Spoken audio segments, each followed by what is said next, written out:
Hola familia, comunidad, ¿qué tal? ¿Cómo estáis? Espero que bien. Bueno, pues ¿qué puede suponer en términos de acuerdos económicos y comerciales, los famosos businesses de Donald Trump? Y en términos geopolíticos, una previsible victoria de Rusia después de este próximo invierno, después de este próximo general camarada invierno, que le llaman los rusos en alusión a el fracaso, o sea, la derrota de los nazis en su campaña llamada la Operación Barbarossa en la Segunda Guerra Mundial, y sino una victoria de Rusia neta, sí, una firma de condiciones para, ya no para un alto el fuego, sino para un tratado de paz que sean favorables a los rusos. ¿Y por qué están tan aterrorizados? ¿Por qué están absolutamente espantados? Tanto las élites financieras e inversionistas, fondos de inversión de las dos costas estadounidenses, BlackRock y compañía, consociados con los liberal estadounidenses, tanto en la academia, universidades, como a nivel político, con sus portavoces del Partido Demócrata estadounidense. ¿Por qué están tan espantados? Bueno, recordemos que Donald Trump ha amenazado, o sea, eso es lo manifiesto, lo que se ve de cara a la galería, que ha amenazado a Putin con imponer sanciones y subir los aranceles al 100% a los rusos, si en un plazo de 60 días Putin no firma la paz con Ucrania. Pero ¿esto qué significa en realidad? Significa que Trump le está diciendo entre bastidores a Putin: date prisa, agila y acaba con estos, porque si no lo haces aceleradamente te voy a imponer sanciones. ¿Cuál es el mensaje que capta Putin? Que se ha de esmerar, que ha de acelerar y que ha de acabar con el trabajo. ¿Qué puede significar esto? No significaría únicamente que las tierras raras se las reparten entre estadounidenses y rusos, sino que el carbón, el proverbial mítico carbón, que incluso da color negro a la franja superior de la bandera del Donbass, la franja superior, recordemos que es negra, azul y roja, negra por el carbón, por su riqueza carbonífera, pues el carbón quedaría en manos de Rusia, y el acero también de la región del Donbass quedaría en manos de Rusia. Esto supone un auténtico ataque y un golpe, una hostia en la cara de BlackRock, que había pactado con Zelensky la condición de que al financiarle la guerra a Zelensky, el premio en especie iba a ser que los ucros iban a reconquistar, entre comillas, el este de Ucrania, continuar con su limpieza étnica en el Donbass, en Novorrusia, y se iban a imponer paramilitarmente y administrativamente, y que el carbón y el acero iba a ser explotado con 100% de los derechos de la licencia por los fondos de inversión estadounidenses y especialmente por BlackRock. Pues bueno, esto en una firma de condiciones de paz favorables para Rusia, pues no, se lo va a quedar Rusia. Pero bueno, esto supone, o sea, si Rusia acaba con el trabajo, esto va a suponer también otras cosas, ¿no? Y líneas de actuación, tratados comerciales variopintos, conjuntos ruso-estadounidenses, que abordaremos así someramente a continuación. Bueno, recordemos que sobre el terreno, en la arena militar, los rusos acaban de tomar, o sea, aunque no la han tomado totalmente porque los ucros están lanzando drones para sabotear el asentamiento de las tropas rusas, o sea, han entrado en Pokrovsk. No lo han tomado totalmente, están en vías de tomarlo. Tomar Pokrovsk significa pues que Donetsk, la extensión de Donetsk, villa y campo, cae ya a recaudo de los rusos y ya lo dominan por entero, no solo relativamente, sino que ya dominan y controlan por entero Donetsk, con además autopista hacia Kramatorsk, porque desde Pokrovsk hay una carretera que permite desplazar tropas, blindados, artillería, convoyes hasta Kramatorsk e iniciar la recuperación de la ciudad. Y tot plegat, digamos, todo en su conjunto, lo que significa es una diversificación de las plataformas geográficas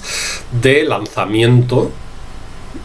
balístico y de cohetes por parte de los rusos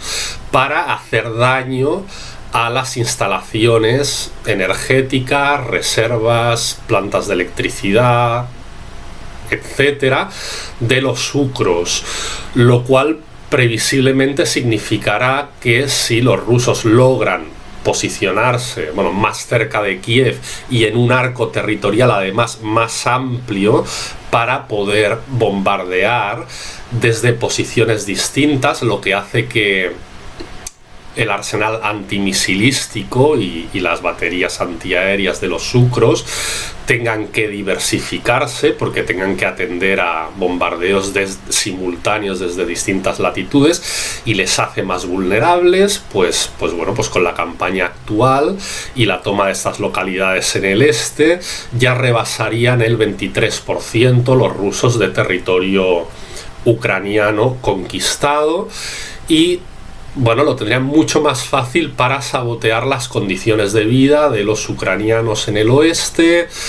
pues eso, lo que he dicho, ¿no? Saboteando, destruyendo sus centrales energéticas y eso significa, pues, hacer que pasen frío en invierno, lo cual seguramente va a repercutir en un incremento de las manifestaciones y de las movilizaciones en favor del fin de la guerra y contra el belicismo y la prosecución de la contienda por parte del gobierno de Zelensky. Y significará que Zelensky va a quedar entre la espada rusa y la pared, entre la espada y la pared también de sus propios ciudadanos, que cada vez son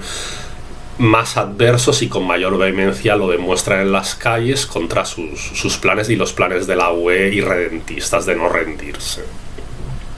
Vale.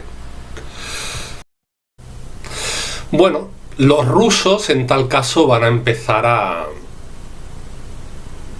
cazar nazis, bueno, algo que históricamente han demostrado que se les da muy bien, para horror de la CIA y del Deep State estadounidense, puesto que en la medida en que los vayan cogiendo y los vayan torturando o sometiendo a interrogatorios filmados y vayan cantando, vayan confesando,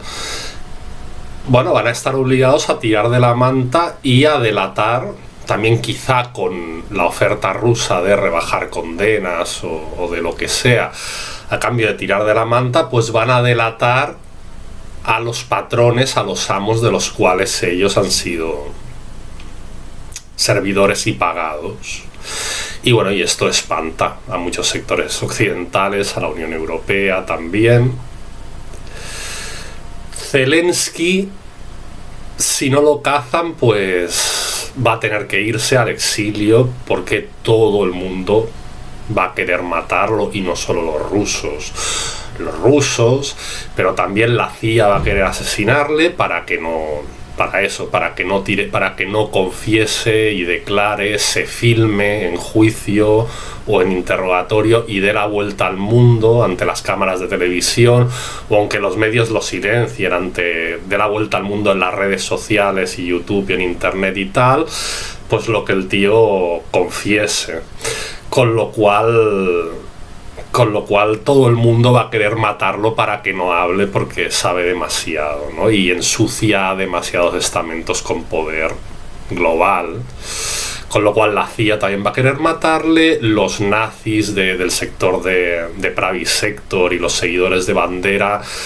también, porque si firma un entendimiento o aunque no sea una rendición, aunque sea unas condiciones para la paz, ya han dicho todos estos sectores paramilitares, pero que también están insertos en el ejército formal ucraniano y en la política ucraniana también, pues ya han dicho que lo tratarán como lo que será un traidor a la patria y que no quieren oír ni hablar de paz ni de negociar absolutamente nada con los rusos, que en tal caso ellos mismos lo ahorcarán de una farola de Kiev. Y bueno, y la firma de un tratado de paz o de un armisticio abre la cooperación ruso-estadounidense en varios terrenos que han sido ya apuntados por Trump en varias ocasiones con su peculiar estilo como premio a los rusos si los rusos se sacan ellos mismos el lastre y el peso muerto que tienen de la guerra de Ucrania, que les encasilla y les empantana, y también le quitan el lastre a los Estados Unidos, puesto que Trump está moviéndose a nivel de articulación de proyectos de desarrollo y de integración económica regionales, fundamentalmente en Oriente Próximo y Oriente Medio, y este es su cometido ahora, o sea, es decir, hacer negocios y desarrollar polos de inversión y polos de libre comercio, aunque solo hablen de sus aranceles y tal, sí, aranceles, pero también quiere desarrollar en el mundo polos regionales de libre comercio donde los Estados Unidos pues tengan su papel. Y para eso ha de salir del pantano de la guerra, que supone chupar muchos recursos, mucho dinero y etcétera, ¿no? Entonces ese lastre, que es un lastre para Rusia y un lastre para Estados Unidos a estas alturas ya de la guerra de Ucrolandia, pues se la quiere quitar de encima, y en tal sentido ya prometió a Putin, ¿no? Que bueno, que los negocios entonces están a la vista, que los Estados Unidos invertirán mucho en Rusia, que abrirán a la oligarquía rusa la posibilidad de invertir todo lo que quieran también en proyectos de partenerazgo, de consociación interempresarial o interinversionista con los Estados Unidos, y que bueno, que está el tema también, ¿no? de que Rusia, pues los Estados Unidos aceptarán que Rusia controle el carbón y el acero del este de Ucrania, que es muy importante, es un carbón más que excelente, o sea, un carbón que tiene un alto valor también para procesos de conversión de hierro en acero, para la siderurgia. Y también Trump ha declarado que, aunque los rusos no puedan poner un pie en primera persona directamente en toda la confederación regional de libre comercio que se está haciendo en Oriente Medio a través de la firma multiactorial de los Pactos de Abraham, pues como es un proyecto de integración económica regional, Rusia no forma parte de la región y no podría hacer negocios ahí en primera persona, pero sí a través de unas pantallas o de unas cabezas de puente de los rusos, que serían Azerbaiyán y Armenia. Azerbaiyán y Armenia, aunque con sus diferencias y aunque los azeríes están sirviendo a los turcos en el asesinato en masa de armenios en la propia Armenia a través de terroristas, y en el Karabaj también, apoyados por el gobierno de Azerbaiyán, por el gobierno azerí, estos genocidas, pues aunque no tienen evidentemente buenas relaciones, ambos han firmado los Pactos de Abraham, porque ninguno quería quedarse por detrás del otro. Entonces, viendo que Azerbaiyán los firmaba, Armenia también para no quedarse atrás, bueno, total, que están metidos en el ajo de la nueva zona de libre comercio en Oriente Medio. Y entonces el plan es que Rusia entre al trapo, ya que no puede hacer negocios directos como actor de la región porque no forma parte de la región, ellos pondrían capital conjunto en empresas azeríes y armenias que sí que invirtieran en este plan abierto por los acuerdos de Abraham. Los acuerdos, sean trilaterales o sean acuerdos directos de paz con Ucrania o la victoria de Rusia, pues ha de significar, según lo que han planeado rusos y estadounidenses, una reedición del statu quo anterior en lo que se refiere a la imperancia, al dominio ruso en la provisión de gas. O si no una reedición del statu quo de imperancia rusa, al menos un acercamiento a esa situación anterior donde los rusos no tenían la piedra en el zapato de los acuerdos actuales ucro-turcos para ofrecer, o sea, para los ucros está bien porque joden a los rusos, y los turcos lo que han acordado y tal, y si Zelensky se quedara en el gobierno, Ucrania venciera y tal, es hacer pasar por Ucrania las pipes, las tuberías de gasoductos que a su vez pasan por Turquía, desde Qatar y etcétera, y bueno, y llevar hasta Ucrania pues toda una serie de arterias transportadoras de gas que significan una oferta de mercado alternativa a la rusa, con lo cual pues los rusos se fastidian, dejan de tener prácticamente un monopolio con respecto a la provisión al este de Europa e incluso a Centro Europa. Y bueno, y si Zelensky es derrotado, pues los rusos van a volver a tener primacía en materia de gas. Finalmente, en lo que es la lucha contra el yihadismo, recordemos que en Siria Trump y Putin habían bombardeado a la banda terrorista llamada Ejército Sirio Libre o Ejército Libre de Siria, y habían bombardeado también al Estado Islámico. Bombardearon además varias poblaciones donde tenían sus bases y su base social de apoyo y de integración, de nutrición de elementos para las filas del Estado Islámico. Habían bombardeado Raqqa, habían bombardeado las inmediaciones de Deir ez-Zor, y estos bombardeos no fueron cada uno por su cuenta, Trump bombardeando por su cuenta, sino, o sea, a veces sí, Trump por su cuenta y Putin por su cuenta, pero en muchas ocasiones, y esto no lo han dicho los medios como para no hacer alarde de que las potencias se entendieron en materia de lucha antiterrorista y coordinaron esfuerzos, pero coordinaron esfuerzos. O sea, en Siria, pues hay muchos que sabemos, ¿no?, que los bombardeos eran coordinados, que eran conjuntos y que llevaban a cabo un plan de barrido, digamos, pues eso, en el que estaban coordinados rusos y yanquis. O sea que podría volver a darse esto, ¿no? Esto traería cola, y volveremos a hablar de este tema, porque aproximadamente el 65, casi 70%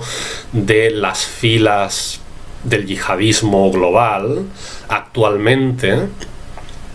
se componen de elementos que son extraídos de una gran despensa, de una gran bodega, de una gran reserva que tienen los estados yihadistas. O sea, pues los estados yihadistas, los jefes, los patrones de los estados yihadistas, o sea, Inglaterra y el Deep State norteamericano, con la CIA a la cabeza, y los reclutan, bueno, de un arco territorial amplísimo, ¿no?, que va desde Azerbaiyán, o sea, desde el Cáucaso, pasando por el Mar Caspio, los estanes, lo que se llaman los estanes de Centroasia, Turkmenistán, Tayikistán, Uzbekistán, Kazajstán, etc. Va hacia la China occidental, donde están los musulmanes chinos, los uigures, que también nutren la yihad global. Remonta hacia el norte de Mongolia, no propiamente Mongolia, porque hay un estado socialista que ata en corto cualquier veleidad yihadista, no lo permite y y lo condena con severidad y lo persigue, con lo cual en Mongolia no han podido entrar con sus proyectos los estados yihadistas, pero bueno, se van hacia las poblaciones musulmanas suníes del sur de Siberia hasta el mar de China. Sur de Siberia hasta el mar de China, o sea, desde el mar de China hasta Azerbaiyán, contando evidentemente también con Pakistán, gran fábrica de estado yihadista, Pakistán, y gran fábrica de yihadistas a nivel mundial. De hecho, el Estado Islámico se cree la gente que nace en Abu Ghraib en Irak, pero no, nace en Pakistán, y de ahí los cabecillas entran en la prisión de Abu Ghraib y empiezan a organizar a otros, pero nace en Pakistán. Bueno, Afganistán de los talibanes, ya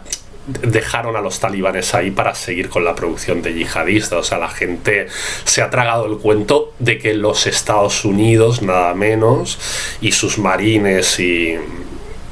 sus operaciones especiales fueron derrotadas por los talibanes y se tuvieron que ir porque fracasaron. Es absurdo, ¿no? No fracasaron ni leche. Los talibanes no derrotaron a nadie.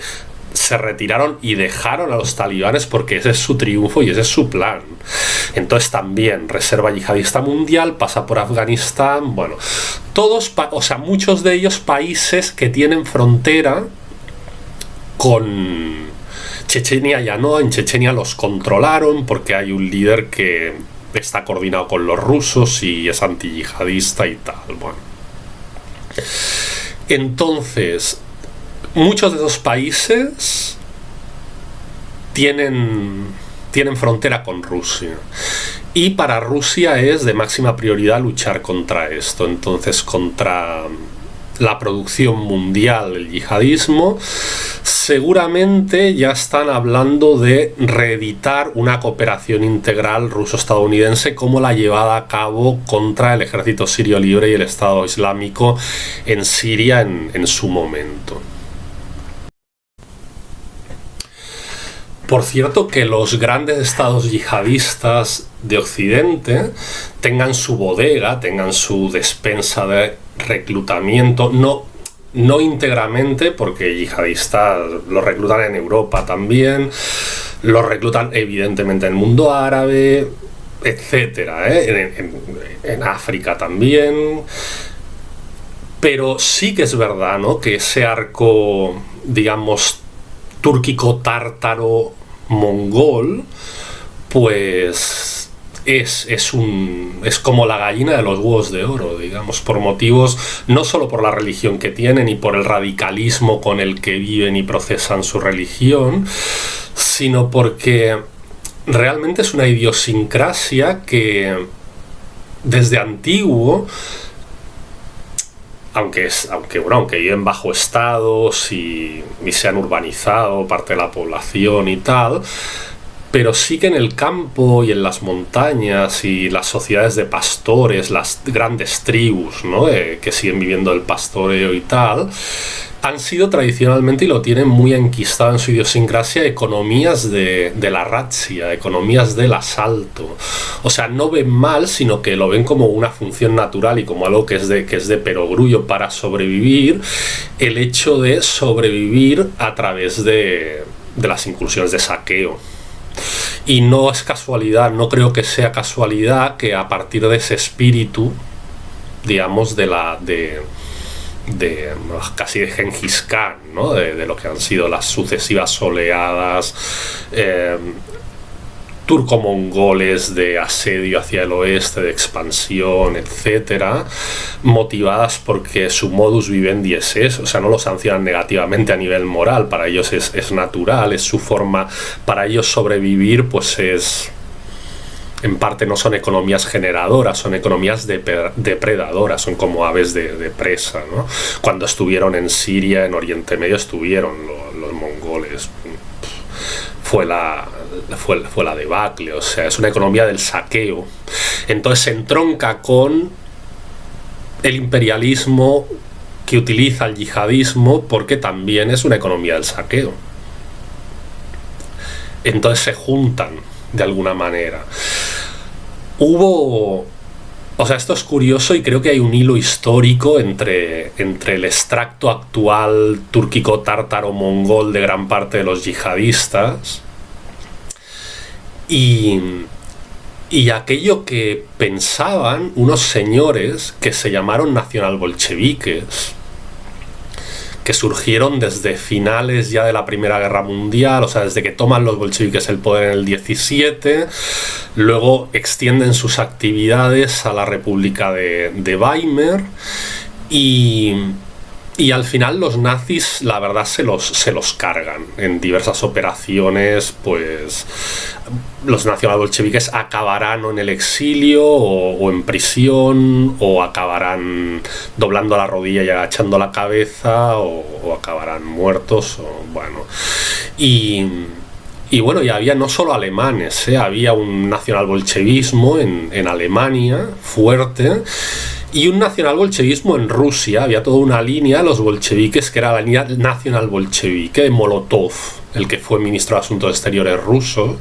el que pactó con von Ribbentrop, pues este era de la línea nacionalbolchevique. En Alemania, pues por supuesto, había gente, eran más filósofos teóricos, ¿no? Ernest Nietzsche, por ejemplo, que habla del confortismo occidental como una cultura decadente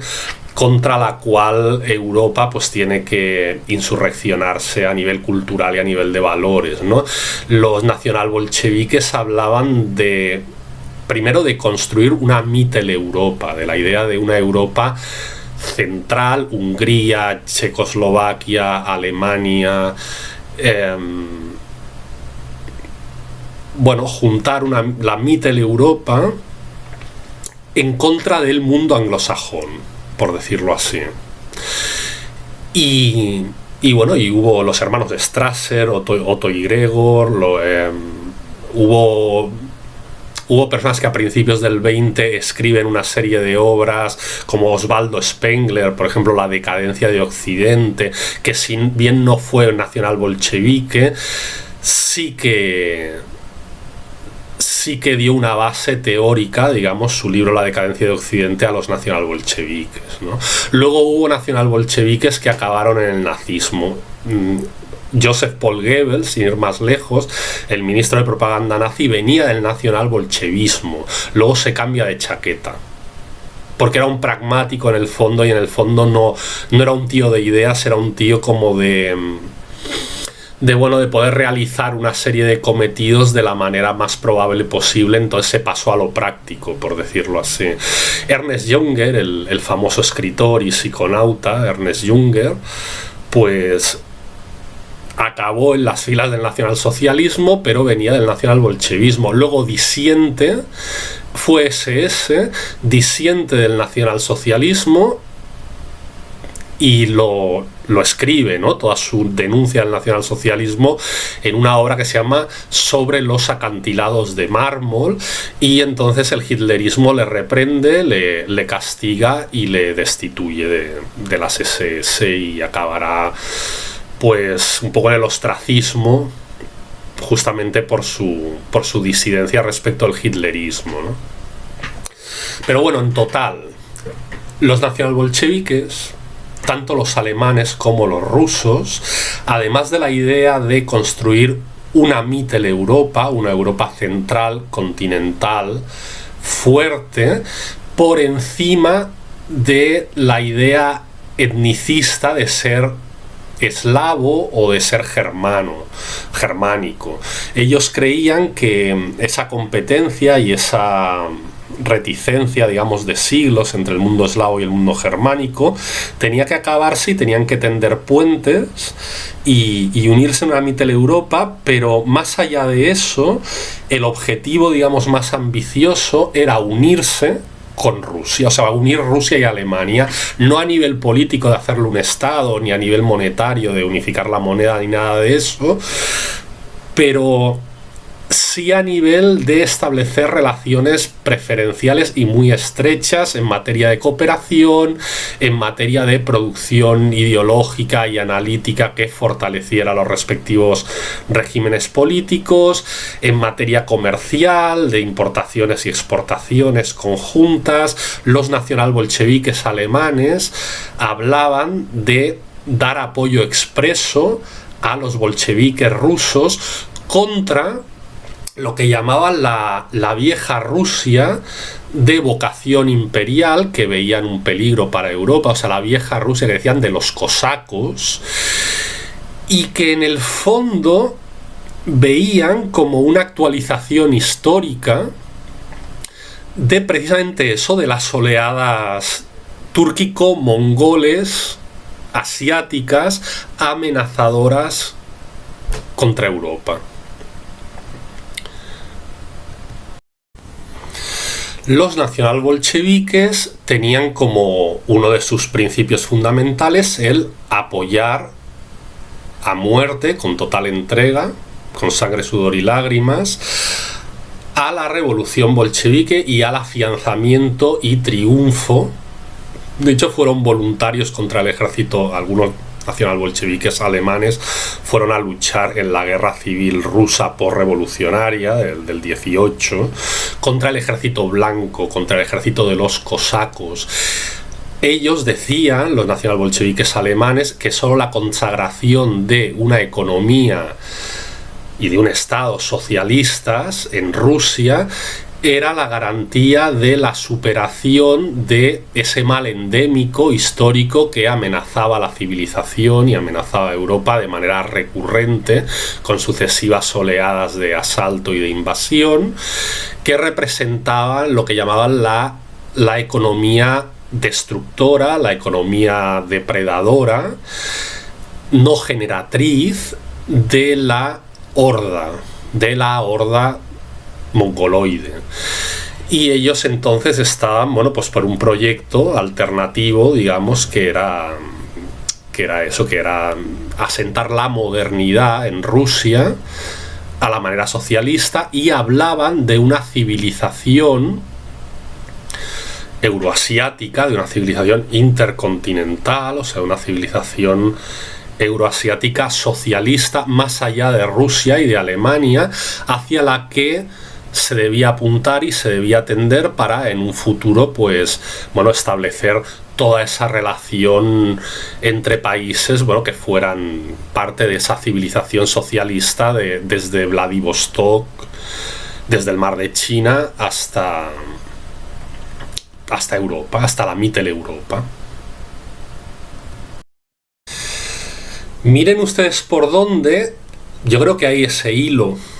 histórico que ha conectado ese pasado con la actualidad, ¿no? Miren ustedes por dónde, que ahora pues tenemos todo ese arco asiático,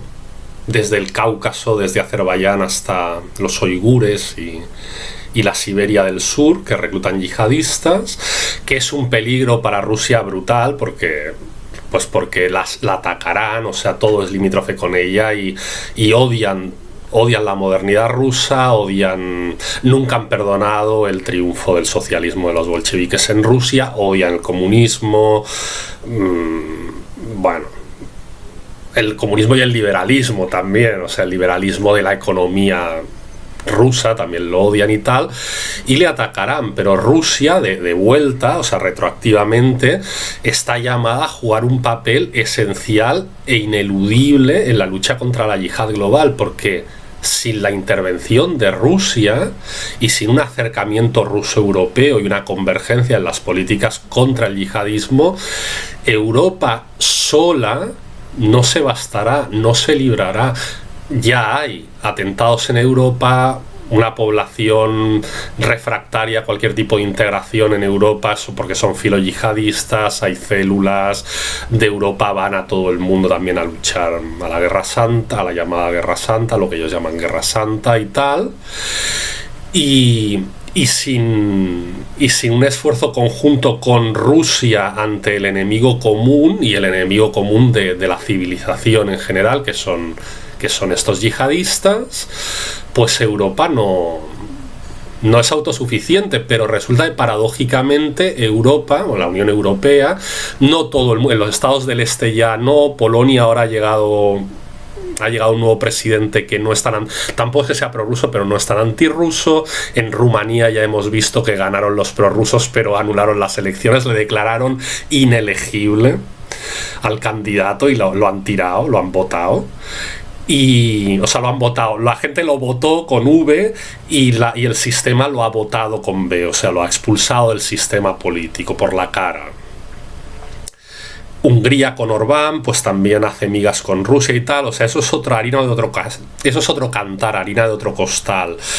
Pero en general la UE y la vieja guardia, los pesos pesados occidentales de la UE, pues bueno, son antirrusos y bueno, y paradójicamente cuando realmente hay un enemigo común y no son solo los yihadistas, sino, porque si fueran solo los yihadistas, derrotarles sería mucho más fácil, es que son los estados yihadistas. Por supuesto, Turquía, Qatar, etcétera, pero también fundamentalmente occidentales, pero los jefes, pues los mismos Estados Unidos y el neoimperio británico. Sería muy interesante profundizar en todo este tema del nacionalbolchevismo, porque si bien fue un fenómeno del siglo XX y del periodo de entreguerras, ya antes del Tratado de Versalles ya surgen nacionalbolcheviques, y entre los veteranos de la guerra, que volvían de la guerra de las trincheras, resentidos y viendo como bueno, las condiciones de paz ya se presuponían que serían humillantes para Alemania y tal. Entonces, bueno, los que había más teóricos, más filosóficos, más, digamos, analistas militares también, y había más opción político, había más hombres políticos que surgieron, algunos de las filas del DAP, del Deutsche Arbeiter Party, pero también del KPD, no del Communist Party of Deutschland, o sea, no del Partido Comunista de Alemania, el KPD, sino del KPD, K-A-A-P-D, del Communist Arbeiter Party of Deutschland, es decir, del Partido Comunista Obrero Alemán, que era una escisión del KPD, y del KPD, entre paréntesis, y del Partido Comunista de Alemania Independiente, nutrieron las filas del nacionalbolchevismo. Entonces es curioso porque es un fenómeno del siglo XX, pero hay un precedente ya en el siglo XIX, al nivel no de la política, de la metapolítica, sino al nivel de la geoestrategia y de la teoría militar, de la estrategia militar y de los, digamos, teóricos que hacían ciencia militar en el siglo XIX. Hay un precedente del cual se nutrió el propio nacionalbolchevismo, y hablo de Clausewitz, de Havel, de von Humboldt, de luego ya a principios del siglo XX de Arthur Molen van den Broek, que ellos eran creyentes, eran luteranos y tomaron tanto del libro de los profetas, de la Tanaj, como del Apocalipsis de San Juan, como del Apocalipsis integrado en los libros sacrocatólicos, del Apocalipsis de San Juan. Ellos lo releyeron y tal, y sabéis que se habla de Leviatán, que es la bestia del agua, la bestia de los mares, y Behemoth, que es la bestia de la tierra, digamos, la bestia continental, y que la bestia del agua y la bestia de la tierra se batirán en singular duelo en los tiempos apocalípticos. Entonces ellos eran luteranos e interpretaron esas profecías del libro de los profetas, en la Tanaj y del Apocalipsis de San Juan, como una metáfora de una lucha de plataformas intercontinentales que estaban destinadas a luchar entre sí por el dominio mundial, porque no podían coexistir y solo podía quedar una de las dos. Entonces la bestia del agua ellos lo vieron como la potencia insular por excelencia, o sea, Gran Bretaña, el imperio inglés, el imperio anglosajón, con los Estados Unidos y con todo lo que es su dominio de los mares, ¿no? El control de los canales, que si Suez, que si todas las islas y todo el poder insular, las bases militares, navales, de submarinos en el Caribe anglosajón, en todos los archipiélagos que aún hoy siguen formando parte del imperio inglés formalmente o son protectorados, con los países de la Commonwealth, la gran isla de Australia, Nueva Zelanda, bueno, los archipiélagos también que no son franceses sino que son anglosajones del Pacífico Occidental, surcado y descubierto en parte y conquistado por John Cook, por el capitán en el siglo XVIII, ¿no? Por el capitán de la Armada Británica, Cook, Capitán Cook. Hay una serie de esto, ¿no? Pues estos teóricos de la ciencia militar hablaban de la bestia del mar, de Leviatán, que era esto. Era el mundo anglosajón, marítimo, naval, con su armada y tal.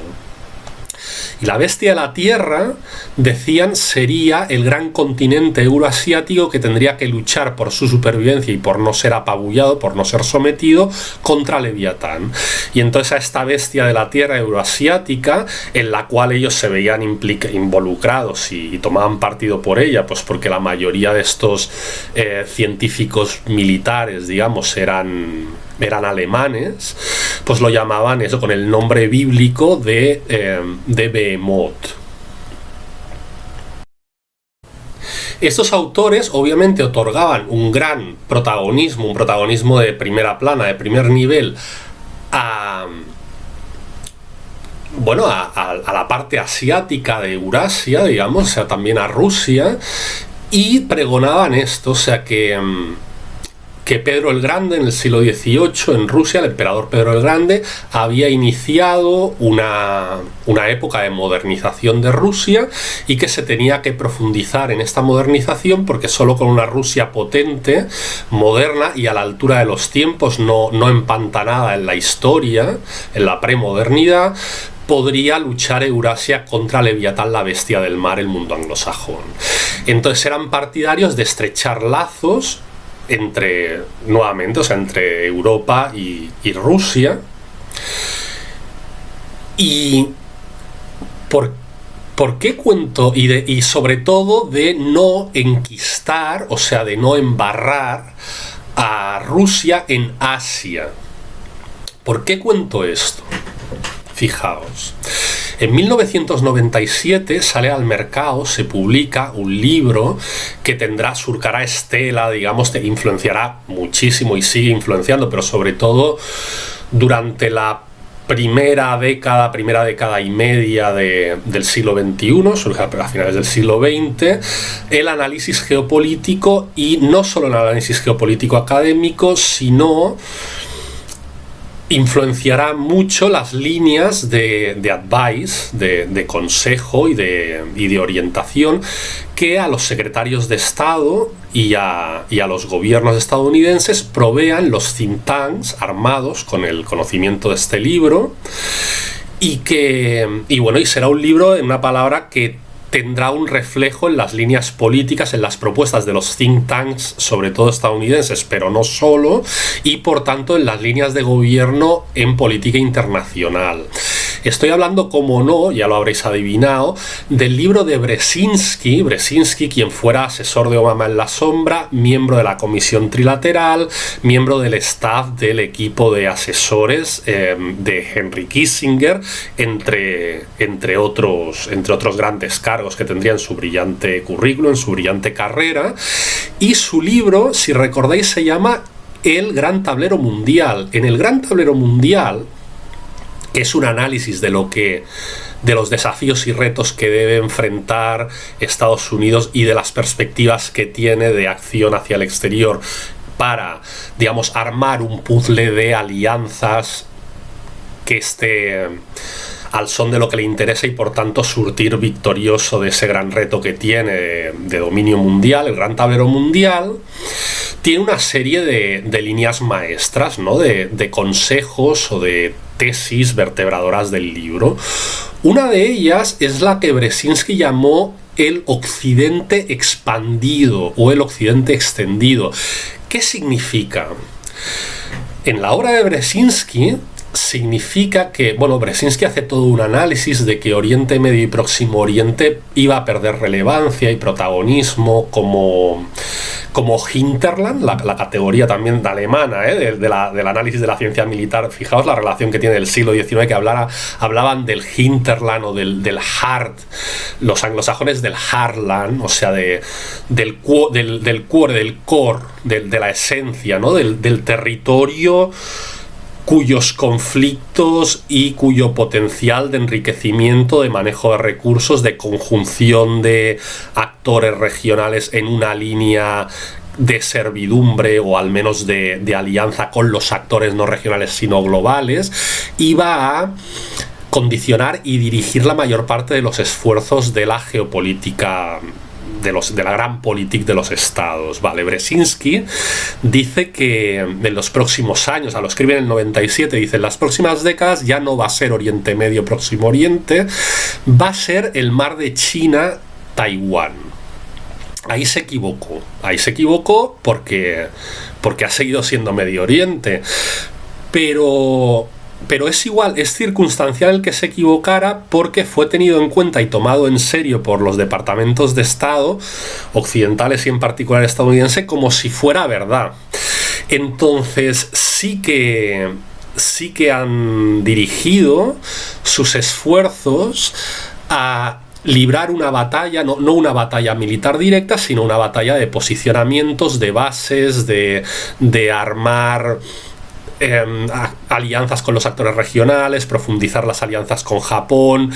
Si os dais cuenta, hace unos años eliminaron el veto a Japón en materia de presencia militar fuera de sus fronteras, cosa que Japón no podía tener presencia militar fuera de sus fronteras. Ahora, desde hace años, sí es bajo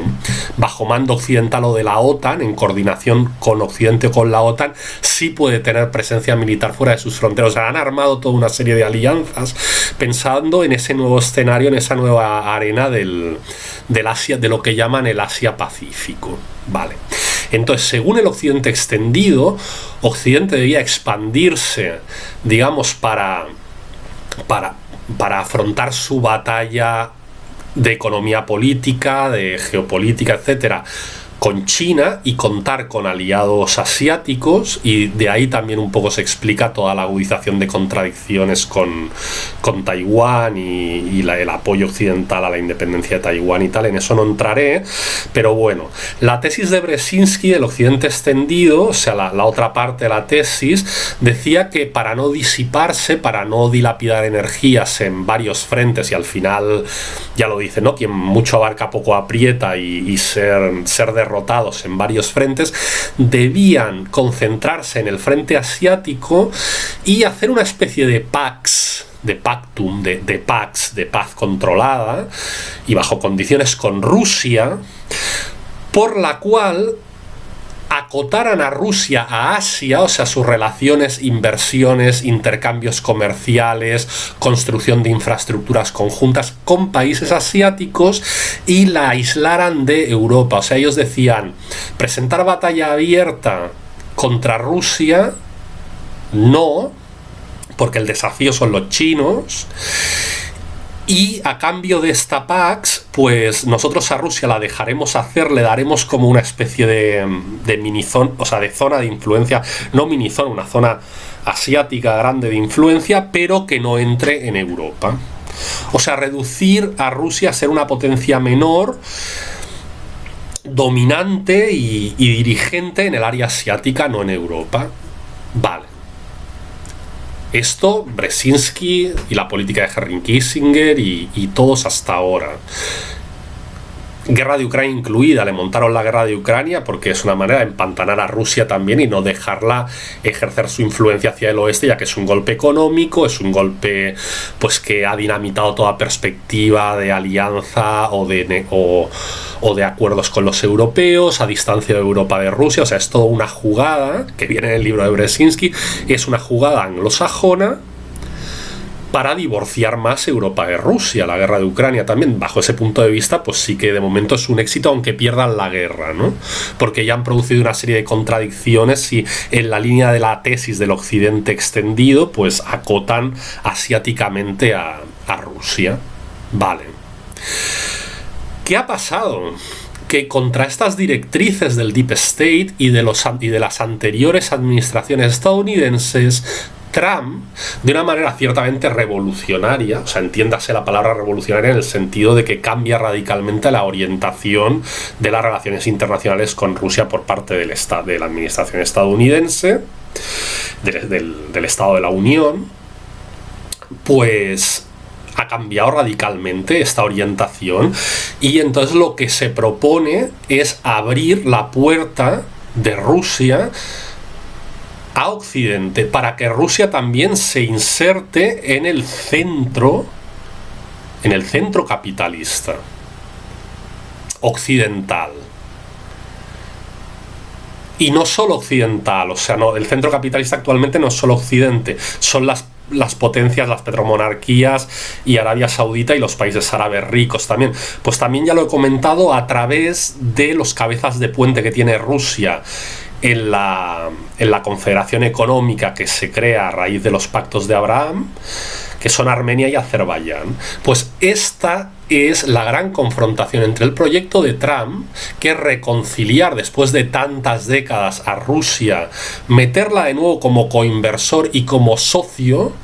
comercial en los businesses, que llama él, occidentales y no occidentales, árabes también, y pérsicos del Golfo,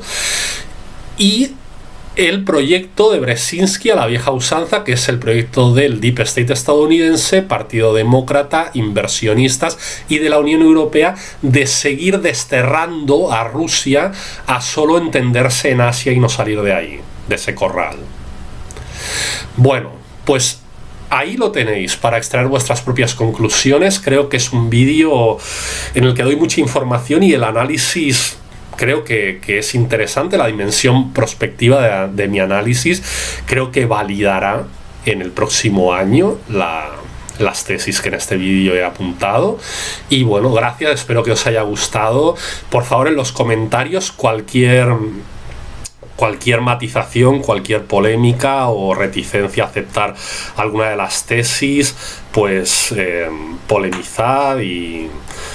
escribidme en los comentarios y establecemos debate. Un abrazo y hasta siempre.